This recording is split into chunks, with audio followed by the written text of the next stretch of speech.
Question number sir 7 देखा जाए। Question number 7 है सर, त्रिज्या 12 सेंटीमीटर वाले एक वृत्त, त्रिज्या 12 सेंटीमीटर है, त्रिज्या 12 सेंटीमीटर वाले एक वृत्त, हाँ जी त्रिज्या 12 सेंटीमीटर वाले है एक वृत्त, यहाँ लिखेंगे दिया है क्या दिया है कि सर त्रिज्या दिया हुआ है, त्रिज्या दिया हुआ है कितना कहीं 12 सेंटीमीटर दिया हुआ है, हाँ जी त्रिज्या 12 सेंटीमीटर वाले एक वृत्त की कोई जीवा केंद्र पर, कोई मान लीजिए यहाँ जीवा है, वो केंद्र पर कितना का एंगल बनाता है सर, कि केंद्र पर 120 डिग्री का एंगल बनाता है, 120 डिग्री का एंगल बनाता है, अर्थात थीटा का मान कितना दे दिया आपको 120 डिग्री दे दिया थीटा का मान। अंतिम करते हैं तो संगत वृत्तखंड का क्षेत्रफल ज्ञात कीजिए। आपको संगत वृत्तखंड का क्षेत्रफल आपसे पूछ रहा है, आपसे क्या पूछ रहा है सर, संगत वृत्तखंड का क्षेत्रफल।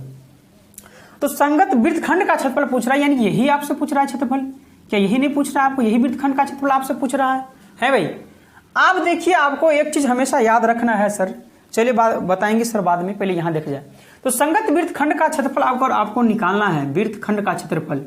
वृत्तखंड का क्षेत्रफल अगर आपसे निकालना है तो सर वही काम कीजिए सर, क्या करें त्रिज्यखंड के क्षेत्रफल में से इसको माइनस कर दीजिए, त्रिज्यखंड का क्षेत्रफल में से अगर त्रिज्यखंड के क्षेत्रफल में से अगर ये त्रिज्यखंड के क्षेत्रफल है टोटल में से माइनस कर देंगे इस त्रिभुज का क्षेत्रफल, इस ट्रायंगल का क्षेत्रफल माइनस करेंगे तो क्या यही नहीं बच जाएगा सर, यही बचेगा कि नहीं बचेगा। चलिए तो सर त्रिज्यखंड का क्षेत्रफल क्या होता है कि sir pi r square into theta by 360 होता है, माइनस करेंगे इस त्रिभुज का क्षेत्रफल, जब त्रिज्या से बने त्रिभुज का क्षेत्रफल अगर निकालना हो तो 1/2 दोनों साइड का गुणनफल और इंटू साइन थीटा लिखेंगे। यहां से सर आर स्क्वायर कॉमन लेंगे तो बच जाएगा क्या कि पाई थीटा, बच जाएगा सर पाई थीटा बाई 360 लिखेंगे, माइनस में क्या लिखेंगे सर साइन थीटा बाई क्या लिखेंगे 2 लिखेंगे। है भाई क्या बात समझ में आ रहा है कि नहीं आ रहा है। आर का मान कितना दिया हुआ है सर 12 सेंटीमीटर दिया हुआ है, तो 12 इंटू 12 लिखना पड़ेगा, इंटू पाई का मान दिया हुआ है क्या, हाँ जी पाई का मान 3.14 लिखा हुआ है तो लिख देंगे 3.14 और इंटू थीटा का मान कितना है सर कहीं 120 और बाई 360 लिखेंगे, ये उड़ाएंगे 100 नीचे हम लिख देंगे माइनस, है ना। यहां लिखेंगे सर साइन 120 डिग्री और बाई क्या लिखेंगे सर 2 लिखेंगे सर 12 क्या लिखेंगे 12 इंटू 12 लिखेंगे यहां, यहां सर देखिए यहां से 12 तिया 36 है ना।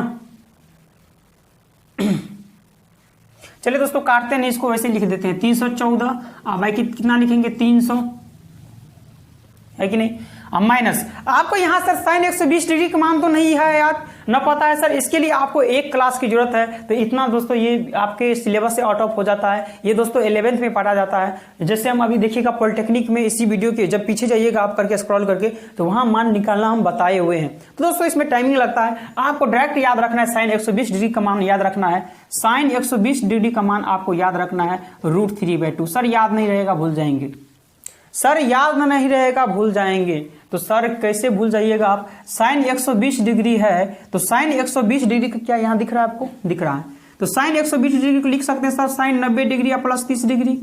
क्या ये लिख सकते हैं साइन 90 डिग्री प्लस 30 डिग्री। तो sine 90 degree minus plus theta क्या होता है सर, कॉस थीटा, और कॉस क्या है 30 डिग्री, तो कॉस 30 डिग्री का मान क्या होता है सर √3/2। क्या आप तो नहीं भूलेंगे, क्या आप तो नहीं भूलेंगे आप, क्या आप तो नहीं भूलेंगे आप, है भाई। तो याद रखना है कि साइन 120 डिग्री का मान होता है √3/2 होता है यहाँ, तो √3/2 लिखेंगे तो यहाँ √3/4 आ जाएगा, है ना,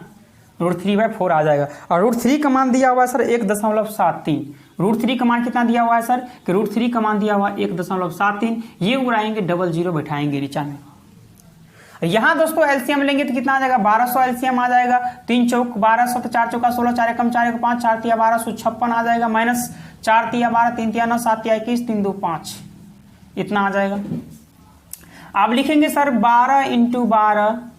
मल्टीप्लाई 16 में से 9 माइनस करेंगे तो यहाँ आ जाएगा 7, ये 4 में से 1 माइनस करेंगे तो 3, 12 में से 5 माइनस करेंगे तो 7, 737 भाई कितना आ जाएगा 1200 आ जाएगा। यहाँ काटेंगे सर कहीं एक मरतबे कर जाएगा यानी कि नीचा में 100 आ जाएगा। अब डायरेक्ट दोस्तों मल्टीप्लाई करके यहाँ काटे नहीं दोस्तों, डायरेक्ट मल्टीप्लाई करके 2 अंक के 2 जीरो है तो 2 अंक के बाद डेसिमल हम लोग दे देंगे, क्या होगा फिर 12 सत्ते कितना हो जाएगा 84 और 12 तिया 36 और 36 और 8 कितना हो जाएगा बताइए 36 और 4 40, 4 44 हो जाएगा, है ना। कैरी कितना बचा 4, तो 12 से 1 जा कितना हो जाएगा 84, 84 और 4 कितना हो जाएगा 88, और 2 अंक के बाद डेसिमल यानी कि 88.44 सेंटीमीटर स्क्वायर आपका आंसर आ जाएगा। है भाई।